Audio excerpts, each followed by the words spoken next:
Sindroma Down adalah suatu kumpulan gejala yang khas ditemukan pada anak dengan muka juga yang khas, di mana pada sindroma Down ini ditemukan juga kekurangan kecerdasan atau lebih dikenal dengan retardasi mental. Sindroma Down ini bukan suatu kutukan Tuhan, tetapi merupakan kelainan kromosom, di mana secara sitogenetik atau pemeriksaan laboratorium analisis kromosom ditemukan trisomi 21. Gejala apa saja yang ditemukan pada pasien-pasien atau anak-anak dengan sindroma Down? Pertama, kita bisa melihat mukanya yang khas, di mana jembatan antar alis mata ini atau jembatan hidung ini melebar. Kemudian matanya agak sipit, telinganya kecil atau ada kelainan bentuk di telinga dan agak rendah. Di samping itu kita lihat bahwa kepalanya di bagian belakang itu datar. Selain kepala yang kita lihat dan muka yang khas tadi, kita bisa menemukan adanya kelainan pada tangannya, di mana pada tangan, jari-jari tangannya ini kadang-kadang pendek-pendek, yang kelingking itu agak melengkung, dan pada garis tangannya terdapat garis simean, suatu garis lurus. Kalau kita kan bercabang-cabang, tetapi ini merupakan suatu garis lurus.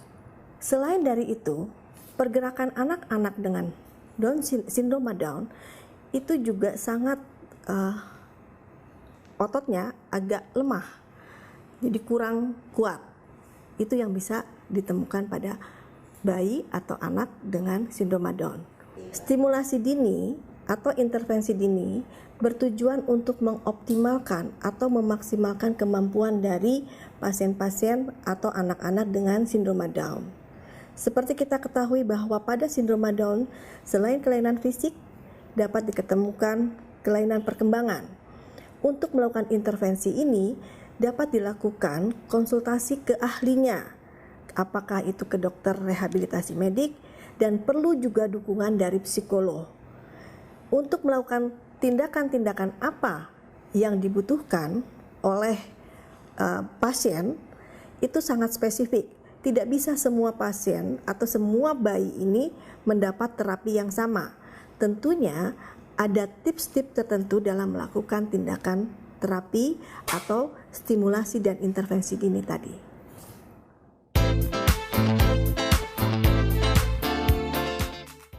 Assalamualaikum warahmatullahi wabarakatuh.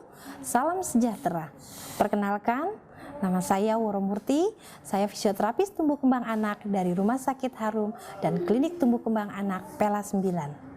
Saat ini saya akan menjelaskan kepada Bapak dan Ibu sekalian apa itu fisioterapi dan teknik-teknik fisioterapi yang dapat dilakukan di rumah oleh Bapak dan Ibu sekalian. Fisioterapi adalah salah satu upaya terapi untuk memberikan stimulasi pada tumbuh kembang anak secara optimal. Adapun cara-cara yang dapat dilakukan adalah pertama, dengan mengetahui refleks yang ada pada anak sebagai berikut. Pertama, kita melatih refleks menggenggam. Diharapkan anak menggenggam lebih kuat, gunanya untuk latihan dia memegang benda yang akan dia pegangnya. Tangan seperti ini. Gerakan bisa seperti ini. Di rumah dilatih tapi tidak ditarik. Ya, cukup dengan latihan menggenggam aja. Ya, refleks berikutnya kita mengajarkan refleks dia untuk mengunyah. Caranya kita memasukkan jari kita ke dalam mulut anak, diharapkan anak akan mengatupkan mulutnya.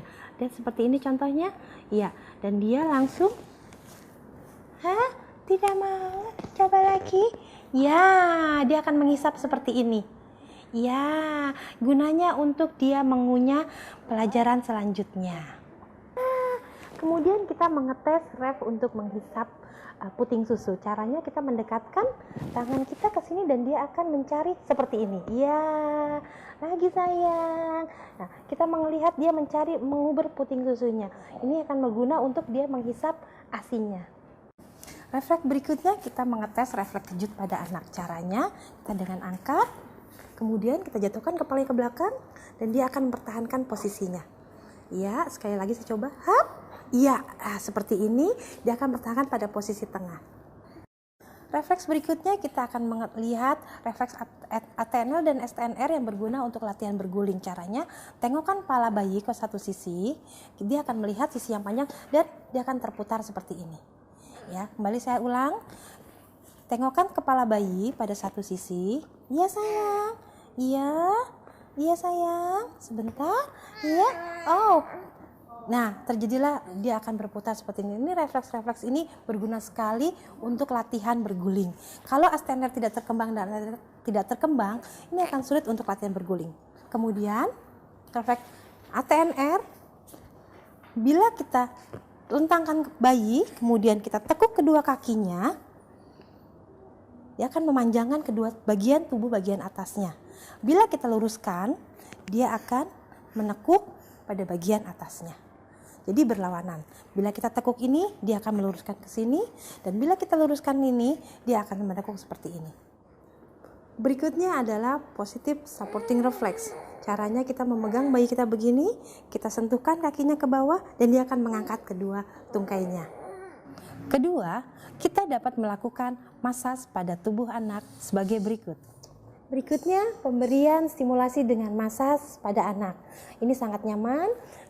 Caranya, kita terentangkan anak dalam kondisi yang nyaman, suhu udara yang nyaman. Setelah kita persiapkan seperti ini, kita mulai dari bagian kepala. Kita usap kepala ke belakang, sampai ke belakang, kemudian turun ke dada, ambil ke tangan, sampai ke ujung tangan, kembali lagi ke dada, kita usap keluar, kita turun ke arah bawah, kembali ke bagian perut, kita putar perutnya, kemudian kembali ke arah berlawanan, kembali tutup dengan satu putaran, kita menuju ke bawah, sambil kita tarik perlahan-lahan sampai ujung jari. Dari bawah kita bisa membuat gerakan berputar seperti ini, perlahan-lahan. Kembali ke atas, bukan sendinya yang diputar, tapi bagian-bagian ototnya. Berikutnya kaki sebelahnya. Ya, pemberian masaj tidak harus dimulai pada pagi hari atau malam hari. Siang hari dia dengan suasana santai bisa kita berikan. Stimulasi berikutnya dari posisi tengkurap. Kita bisa memulai dari arah kepala, lihat posisi anak santai, dari pegang kepala menuju ke belakang, kita sentuh sampai ke belakang, kita ulang lagi. Kemudian sampai di sini, sampai di pantat, kita putar bagian pantat, kita tarik ke bagian kaki sampai ke ujung ibu jari. Kita ulang kembali, tarik dari sini menuju ke bawah, ke belakang, ke bawah, sampai ke bagian ujung kaki. Kemudian kita bisa memberikan stimulasi pada bagian punggung. Iya sayang, kita usap ke sisi tubuh sebelah luar, bergantian. Ya, kembali lagi dari atas, tarik ke bawah. Stimulasi di rumah berikutnya adalah dengan cara melatih dia ke arah pola gerak yang optimal. Kita bisa menggerakkan dia pertama dengan latihan miring, ya, kemudian sampai tengkurap. Kemudian kita melatih kedua tangannya dengan cara memposisikan seperti ini, sikunya menumpuk. Kemudian kita bisa melatih kedua tangannya untuk mensupport dadanya, iya. Kemudian kita bisa melatih dia untuk mengangkat pantatnya. Iya, sampai di akhirnya untuk duduk sendiri. Setelah ini kita akan melatih dia untuk ke arah ke atas, untuk menuju ke arah berdiri dan berjalan. Kita bisa melatih dia ke arah posisi berlutut. Posisikan dia ke arah berlutut dari posisi tengkurap. Iya, seperti ini.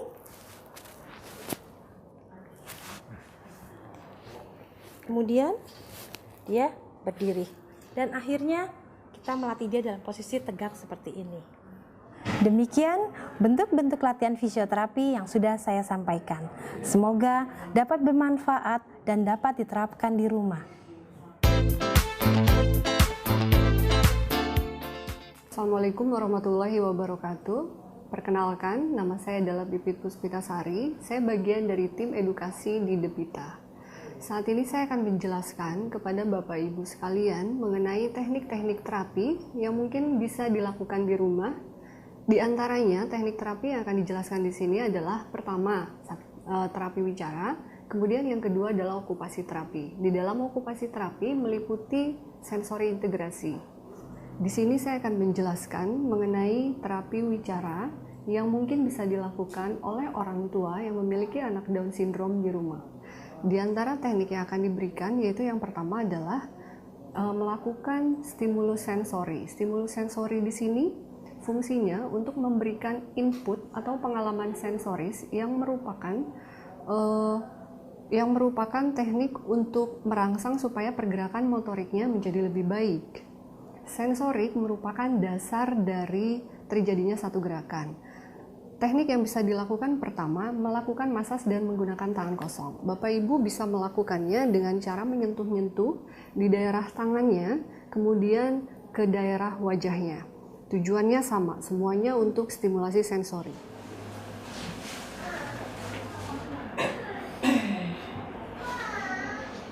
Yuk. 1. Yang kedua, kemudian melakukan sentuhan yang sama, teknik yang sama, tetapi menggunakan tekstur yang berbeda. Dalam hal ini kami menggunakan bantal sensori. Bantal sensori mempunyai tekstur yang berbeda sehingga memberikan pengalaman yang berbeda kepada kemampuan sensori anak. Kita pinjam pipinya, senyum dulu.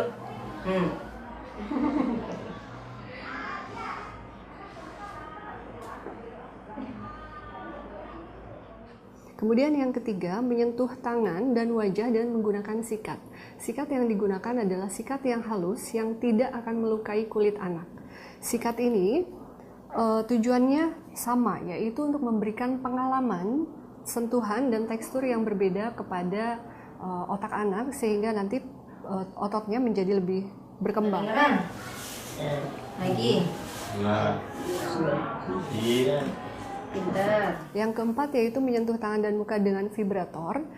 Tujuannya pun sama, yaitu untuk memberikan pengalaman, sentuhan dan tekstur yang berbeda kepada otak anak sehingga nanti ototnya menjadi lebih berkembang. Pinjam pipinya, senyum dulu.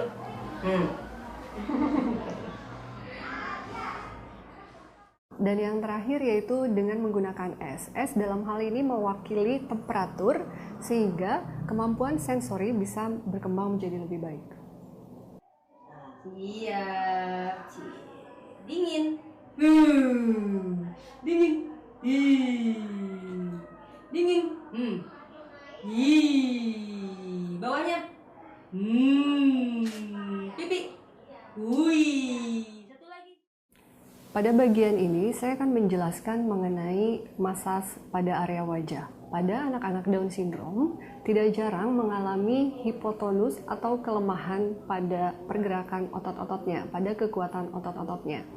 Masas yang akan dilakukan pada wajah kali ini yaitu menyentuh di area pipi, kemudian di samping hidung, selanjutnya di atas dagu, dan di atas bibir atas. Tujuannya untuk memberikan stimulasi agar kekuatan otot menjadi lebih baik.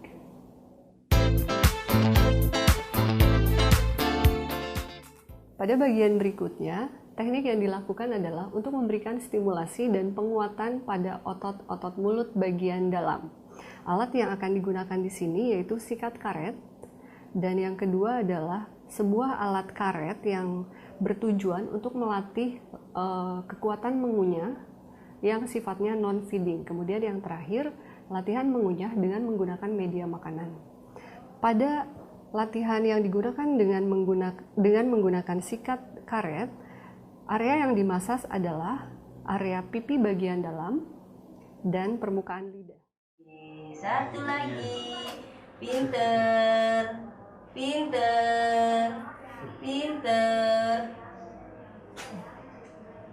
Maaf ya sayang ya. Yuk lidahnya lagi yuk. Kemudian dengan menggunakan cewicu atau alat karet yang bisa digunakan untuk latihan mengunyah, alat tersebut diletakkan pada bagian geraham paling belakang dan merangsang supaya si anak melakukan aktivitas mengunyah, menggigit alat karet tersebut. Kemudian yang berikutnya, pengalaman yang diberikan langsung dengan menggunakan media makanan. Dalam hal ini makanan yang dipilih adalah makanan yang berbentuk stick, berbentuk panjang. Tujuannya sama, yaitu untuk melatih kekuatan mengunyah dengan pengalaman makanan secara langsung. Bisa, Basit bisa, pintar. Terus, Basit dan Butita.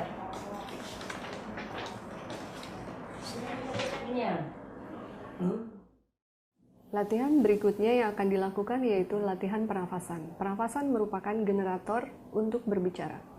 Latihan pernafasan yang dilakukan yaitu dengan menggunakan media sedotan. Dengan menggunakan media sedotan, anak secara tidak langsung melatih kemampuan menarik nafasnya. 4. Dan kemudian media kedua yang digunakan adalah peluit dan bubble. Dengan menggunakan media peluit ataupun bubble, secara tidak langsung anak sedang melakukan latihan pengeluaran nafas. Kedua latihan ini berfungsi untuk melatih pernafasan yang merupakan generator untuk berbicara. Pintar. Terus lagi. Bangun. Latihan berikutnya yang akan dilakukan adalah latihan pemahaman bahasa. Bahasa merupakan aspek yang penting dalam berkomunikasi. Latihan yang akan dilakukan ada 3, yaitu menunjuk dengan cara meminta anak untuk menunjuk benda yang telah kita sebutkan sebelumnya. Yang kedua adalah meminta anak untuk mengambil benda tersebut. Dan yang terakhir, meminta anak untuk mengambil benda tersebut dan kemudian memberikannya kepada kita atau terapis. Ketiga latihan ini bertujuan untuk melatih kemampuan dan menambah kemampuan kosakata pada anak. Ambil ayam. Pinter, Basit. Butita minta ayam. Butita minta ayam. Kasih ayam ke Butita. Ambil ayamnya, Basit. Butita minta ayam. Ya, Basit ambil, kasih Butita. Lihat, terima kasih. Butita minta apel. Ambil apel, kasih Butita. Ambil apel, kasih Butita. Basit lihat, terima kasih. Pada bagian ini, latihan yang akan dilakukan adalah latihan okupasi terapi. Pada bagian okupasi yang pertama, ada latihan sensori integrasi yang bertujuan untuk mengintegralkan kemampuan keseluruhan sensor pada anak. Yang pertama yaitu stimulasi sensori. Stimulasi sensori yang diberikan pada area tangan dan punggung anak. Tujuannya untuk memberikan pengalaman rasa, baik itu sentuhan maupun tekstur. Berikutnya, yaitu berjalan di papan titian. Berjalan di papan titian bertujuan untuk melatih keseimbangan anak. Kemudian, yang ketiga, bermain ayunan. Seperti juga berjalan di papan titian, bermain ayunan bertujuan untuk melatih keseimbangan pada anak. Berikutnya, yaitu melompat. Pada kemampuan melompat ini, bagian yang dilatih adalah kemampuan dari perhubungan dari sendi dengan sendi, yaitu pada kaki atau lutut. Kemudian yang berikutnya memanjat. Seperti pada kemampuan melompat, pada latihan melompat, latihan memanjat bertujuan untuk melatih kekuatan otot-otot tangannya, otot-otot tubuhnya secara keseluruhan, dan sendi-sendi pada bagian tubuh anak. Latihan berikutnya yang akan dilakukan yaitu untuk melatih kemandirian anak. Latihan yang diberikan yang pertama yaitu latih memakai baju secara mandiri. Pada tahap ini, penting untuk memperhatikan bagian tubuh anak yang lebih kuat, apakah sisi kanan atau sisi kiri. Jika sisi kanan yang lebih kuat, maka pengenaan baju dilakukan pada sisi kanan terlebih dahulu, baik itu kaos maupun kemeja.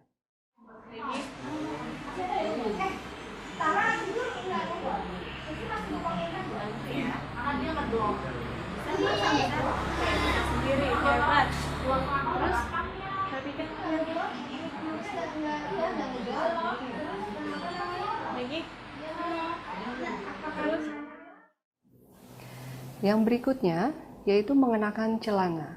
Pada bagian ini, Jika anak belum mampu mengenakannya dengan cara berdiri, maka bisa dilakukan dengan cara duduk terlebih dahulu. Pada posisi duduk ini, anak diarahkan untuk mengenakan celana dengan menggunakan kaki sebelah kanan atau kiri, mana yang lebih kuat.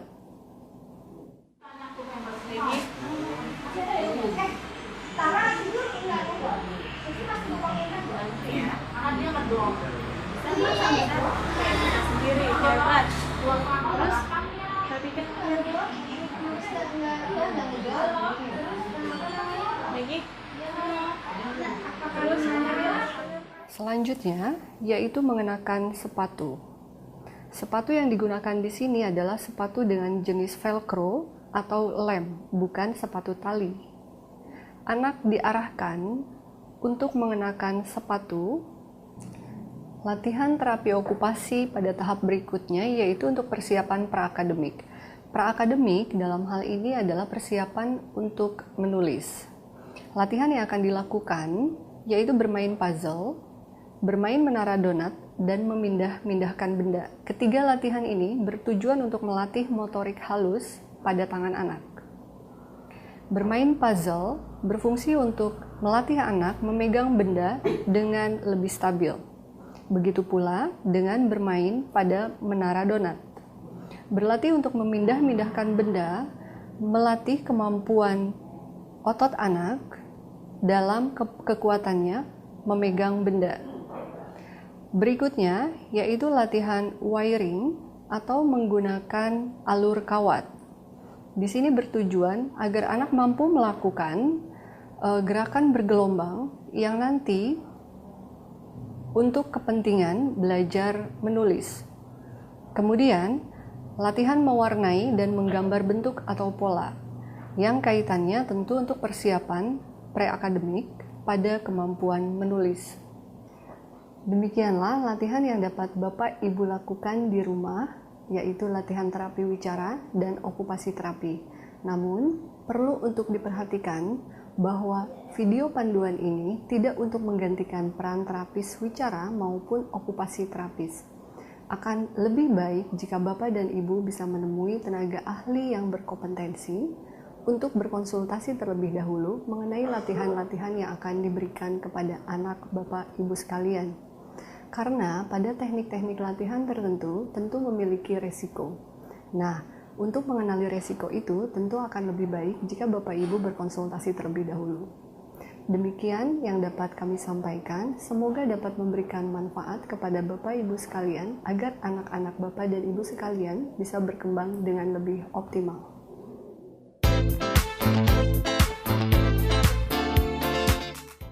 Untuk terapi perilaku sendiri, ini adalah metode yang digunakan untuk mengubah satu perilaku, sehingga diharapkan anak-anak ini dapat mengikuti norma-norma atau perilaku yang ada di masyarakat. Tetapi dari segi research, ini dikatakan bahwa sebetulnya 60% anak Down syndrome ini tidak memiliki masalah dengan perilaku terhadap lingkungan sosial, sehingga biasanya memang terapi perilaku ini diberikan hanya pada mereka yang usianya sudah lebih besar. Nah, cara-cara untuk pemberian terapi perilaku ini memang perlu proses. Yang pertama sih, yang paling penting adalah bersikap konsisten terhadap aturan. Misalnya saja orang tua ingin mengajarkan cara membuang sampah. Ini kan normatifnya membuang sampah di tempat sampah. Nah, orang tua harus bersikap konsisten untuk mengajarkan si anak ini bahwa buanglah sampah pada tempatnya dan diperlihatkan secara visual. Jadi ada alat peraganya yang membuat si anak itu paham bahwa membuang sampah ini ada tempatnya. Nah, kemudian kita harus juga mencoba untuk menghindari si anak ini dari masalah-masalah yang membuat dia frustrasi. Misalkan saja anak Down syndrome diberikan masalah atau tugas-tugas yang belum sesuai dengan kapasitasnya. Nah, biasanya anak-anak seperti ini akan muncul rasa marah dan kemudian biasanya akhirnya memukul-mukul diri sendiri. Nah, untuk menghindari hal-hal seperti itu, artinya lingkungan perlu untuk memberikan tugas-tugas yang sesuai dengan tahapan kemampuannya saat itu. Dalam hal fungsi perkembangan sosial, tentu saja seorang bayi atau anak dengan Down syndrome pada saat usia sekitar 1 atau 2 tahun, tentu saja kita harus memperkenalkan mereka, maksudnya membiarkan mereka untuk berjumpa dengan anak-anak lain, tentu saja di lingkungan keluarga. Jika anak ini sudah berusia 2 atau 3 tahun, sebaiknya mereka bermain atau bertemu dengan teman seusianya yang biasa disebut peer group. Karena pada usia sekitar 2-3 tahun ini, seorang anak dengan Down syndrome atau seorang anak normal pun memang memerlukan teman seusianya. Jadi mereka mengenal bahwa ada anak lain selain dirinya, sehingga mereka mulai bersosialisasi dan bermain, berusaha berbagi dengan teman seusianya. Berikan senyum terindah, raihlah cita-cita, pantang menyerah, karena kita yakin kita ada, kita bisa,